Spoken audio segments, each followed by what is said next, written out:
Hi, welcome back to our channel. Yeah, so this video is going to be about poultry farm.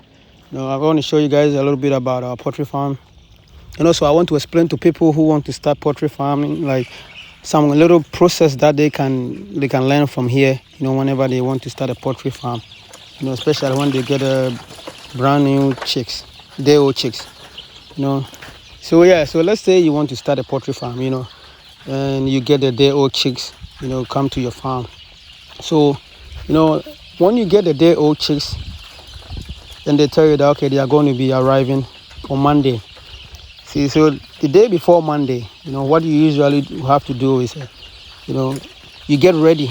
You clean all their bowls, disinfect all the drinkers and the feeders, those things. But prior to that, inside the pen that you're going to put them, you have to make sure that you cover all the walls so that there will be no cold air coming in. It has to be warm in there for them. And you have to regulate the temperature in where the bears will be.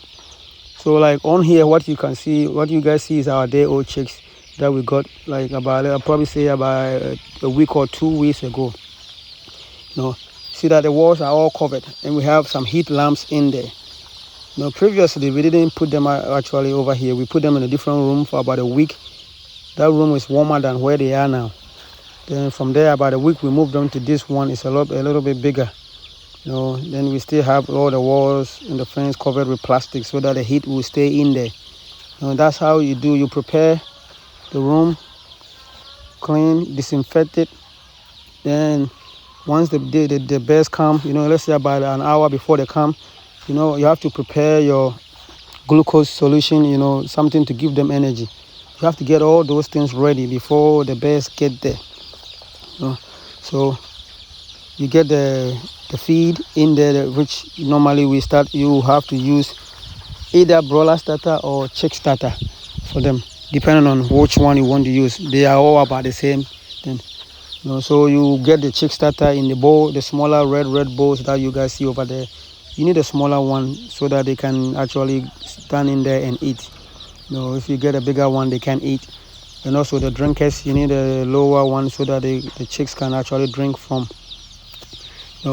Then once the chicks come, you have to get them one by one out of the boxes that they came out of. The first ones, you do that and you dip their mouth in the water so that they know how to drink the water. Then the rest you can release them. So as long as you do a lot of them like that, you dip most of them, they are big into the water. The rest will learn from them. Then they will all start drinking, because you need them to be drinking the glucose water as soon as possible, so that it will boost their energy, so that they can move around. Because transporting them takes a lot of time, and they lose a lot of energy through those things. So once you get the bears all spread out, you release them to where they need to be. The other thing is, you have to start regulating the temperature in there. So you regulate the temperature, like I'll probably say just go in there every 2 hours to monitor the bears, so that they don't all be sleeping on each other and killing each other, because it will happen. And then one thing too that I realize is, when the room is too spacious for them, they will be too much spread out that they will not be paying attention to the water and the feed. So you have make it reasonably close enough so that they will all be eating.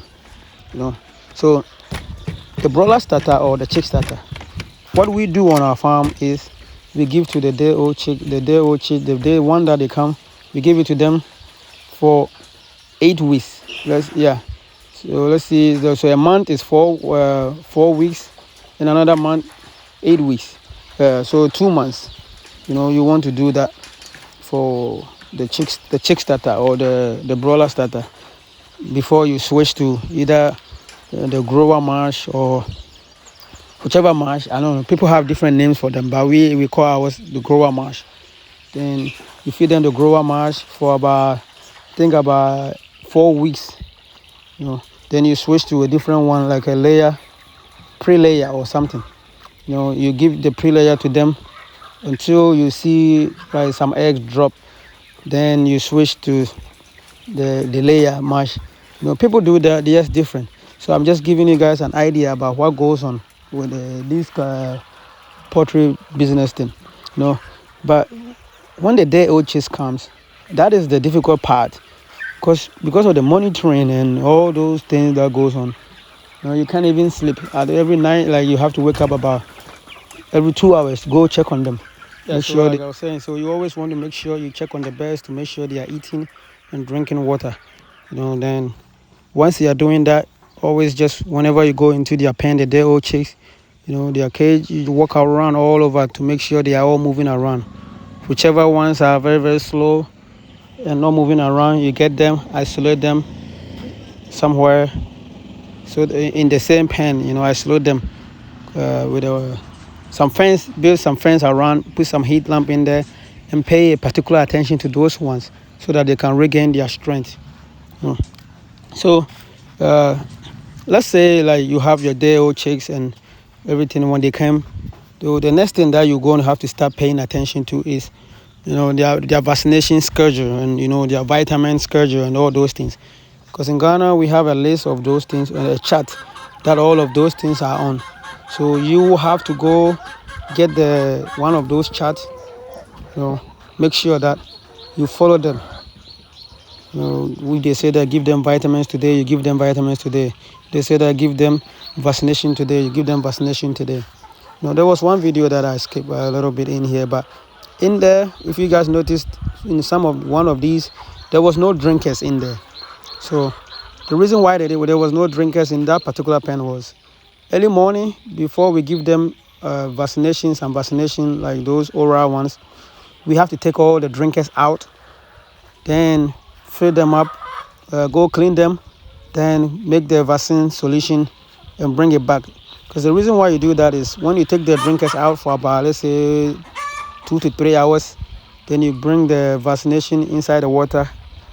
That guarantees that almost all of them will be tasty. So the moment you put the water down, they all come and start drinking the water.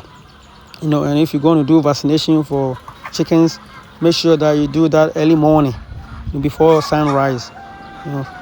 Because some of the vaccines are very, very sensitive to heat. And if you do that in the afternoon, sometimes it will mess them up. Yeah, so that is the part of this poultry thing, especially with the day-old chicks. How you treat them and their vaccination schedule and all, like how you can make sure that all of your birds will survive, because they are very, very expensive. And their feed are very, very expensive too. So you have to make sure that you're always checking your pens. It doesn't matter what age the chickens are. Keep that place clean. If it's wet, make sure you dry it. Change, if it's a deep litter, change the wood chips. All the time. Wherever you see that is wet, you have to pick up that portion, disinfect it, clean it. So yeah, we will continue on this thing the next time, and I'll give you guys more info about this poultry farm thing. And thank you guys for watching. Please like the video, share it, and subscribe. In the next video, I'll give you more info about how to the layer stage, what to do, and all those things. Thank you, and have a good day.